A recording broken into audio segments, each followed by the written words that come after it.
What is good, Ninja? OJ over here from PlayerEssence, and welcome to the PE Nintendo Switch and gaming news video. Today, we've got a lot of great topics across the board, so let's go ahead and get right into it. So, Shin Akuma is unlockable in Ultra Street Fighter 2, the final challengers on the Nintendo Switch. Here is how you can play with him. So Shin Akuma is unlockable like we stated here. Remember, this is Ultra Street Fighter 2, the final challenges on the Nintendo Switch, not any other version of the game. So Capcom revealed during the Street Fighter 30th anniversary panel at San Diego Comic-Con 2017. So here is how you unlock Shin Akuma. You select Ryu, cancel on color 1, then select Ken, cancel on color 9, then select Sagat, cancel on color 8, then select M. Bison, cancel on color 7. Then you place the cursor on random, press L and R at the same time, and there you go, Shin Akuma is in the house. It should be noted that Shin Akuma cannot be used in local, online, and internet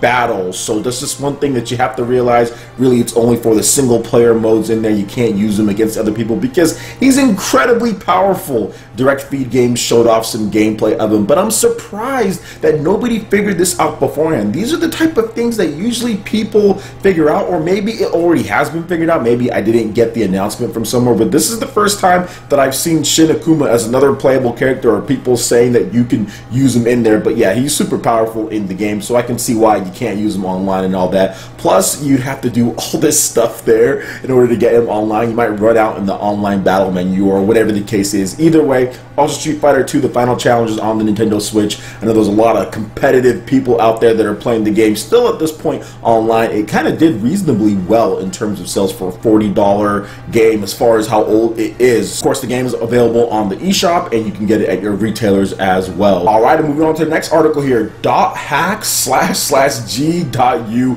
last recode for the PS4. The physical copy has been announced for the Americas, and I know there's a sigh of relief for many .hack fans out there. So it's available for pre-order today at participating retailers. Bandai Namco Entertainment America has announced that .hack/GU last recode will receive a physical version for PlayStation 4 in the Americas. This is in addition to the previously announced digital version for the PlayStation 4 and PC via Steam. Pre-orders for the physical version are available now at participating retailers such as Amazon, GameStop, and the Bandai Namco store. .hack/GU last recode is a collection including the 3 .hack GU action RPGs Volume 1 Rebirth, Volume 2 Reminisce, and Volume 3 Redemption, with updated 1080p resolution, 16:9 widescreen picture, and 60 frames per second frame rate, as well as gameplay balances plus additional features. In Europe, .hack/GU last recode was already announced for both physical and digital release on the PlayStation 4. .hack/GU last recode will launch in 2017 at some point. I guess there's no specific release date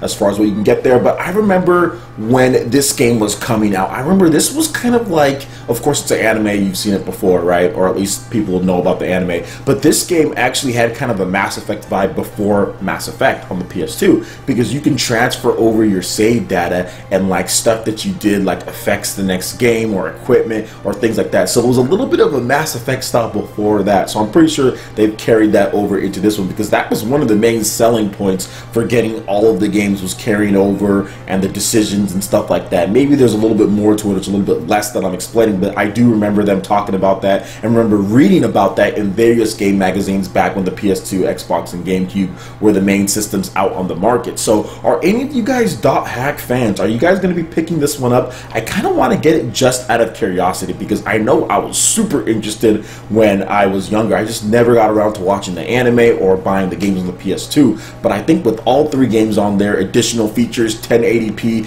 it definitely looks like it might be a time to get into this. So let me know what you guys think about this in the comment section below. Is .hack one of your favorite animes, and did you play this game back in the day? I'd love to hear your memories as far as what you guys feel about this, and are you guys getting the remaster as well? Alright, and moving on to the next article here. Song of Memories is coming to the West for the PS4 this fall, and a Nintendo Switch and PC ports are in development. Pure Wish shared a slew of Song of Memories related news today, including the announcement that the visual novel is coming to the PlayStation 4 in North America and Europe this fall, and that the Nintendo Switch and PC ports are in development for release in 2017 and 2018 respectively. So it seems like the Nintendo Switch version will come first, and then the PC version will come afterwards in 2018. So here are are the details about this game? Because I've never heard about it myself. So let's get into it here. So Song of Memories novelization. This summer, the novel that follows the route of main heroine Fuka Kamishiro, called Song of Memories, all this other stuff, will be released in Japan. In addition to the event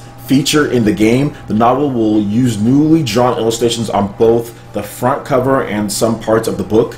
Jin Hanazawa, who did character designs for the game, is doing the new illustrations, and Yasuki Moshida, who did the scenario for the game, is doing the story for the novel. So yeah, what do you guys think about this? It seems like it's a visual novel style of game. I need to do a little bit more research on the title, but that's good that we're getting a Nintendo Switch and PC port. Now, they did say that they didn't really confirm 100%, I guess, that it's going to be released stateside as far as the actual release, but the Japanese version of the Nintendo Switch and PC, those will be in English as well. So once it's released, you can just buy it on the Japanese eShop if you want to buy it, and it'll be released on Steam. So it doesn't matter if it really gets localized or not. You can still purchase the game, just no Best Buy Gamers Club or anything like that. But let me know what you guys think about this. Are you into these type of games as far as the visual novel style and all of that? Let me know. I've never really been into them, so I'm not really sure what to think. But it's definitely good that Nintendo Switch is getting more games, or they're even considering a Switch version because of the popularity of the system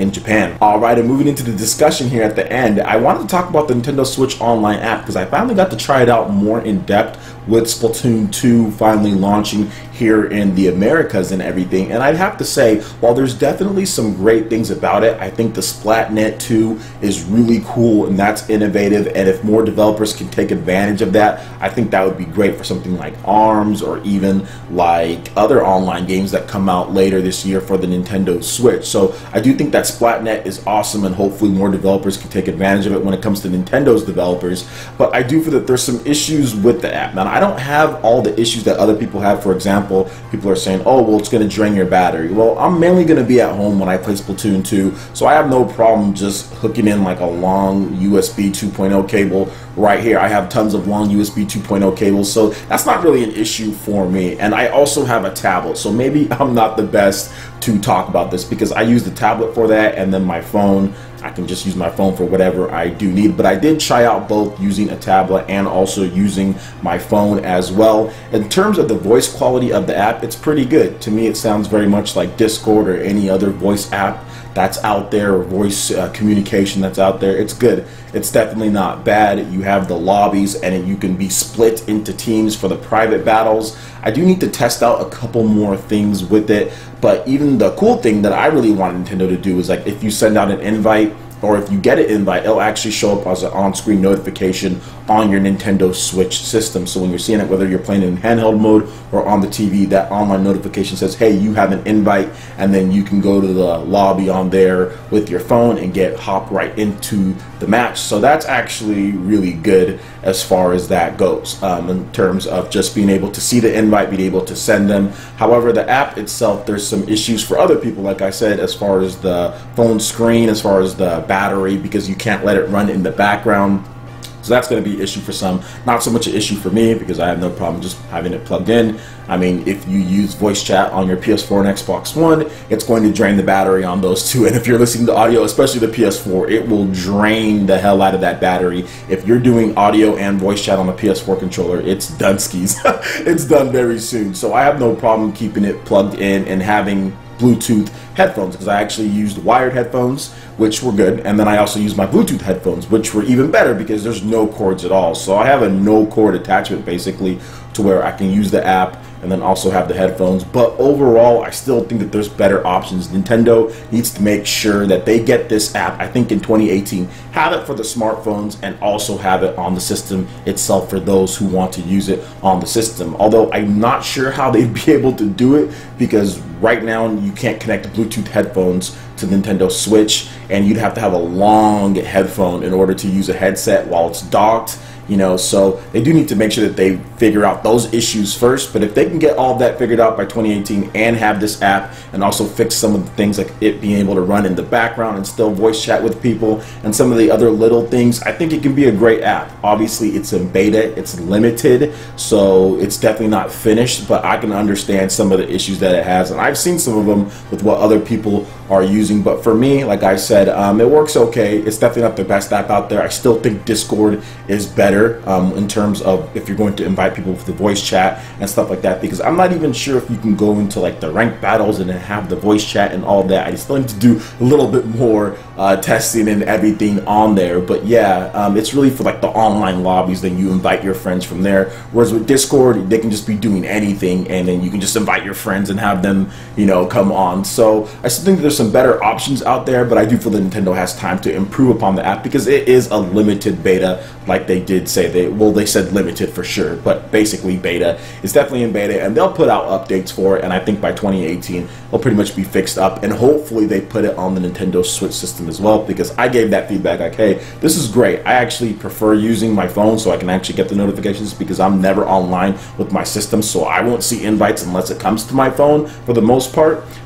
So I think it's cool, but there's other people who definitely want it differently. So hopefully they can put it on both for those, and really everyone can be happy, because I see potential with Splatnet. I see potential with having it on a smartphone, having the notification come right there, because I'm always having my phone on and everything, whereas my system's not always on. But I definitely think that there's some stuff that they can do in order to fix the app, make it a little bit better for those, and also just have native VC on the system. I think that's also a great option as well. And to have both, I think Nintendo could really hit it out of the park. So we'll see what goes forward in the future, but overall still going to be using Discord no matter what. I still use Discord for PS4 and Xbox One as well. So yeah, Discord it is. So those are my thoughts on the Nintendo Switch app so far. Let me know what you guys think about that in the comment section below. Alright Ninja, that wraps it up for this video here. Go and check out the links in the description below. We've got Facebook, we've got Twitter. Go and give us a follow, like social media. It really helps us spread the content of PlayerEssence across the interwebs in addition to YouTube. Also make sure you check out our Patreon page. Pledge any tier, be entered in to win some awesome prizes. In addition to that, we have Discord voice chat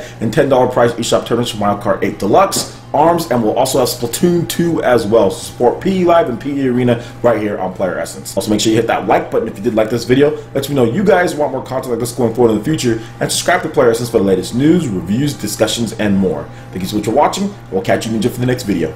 Peace.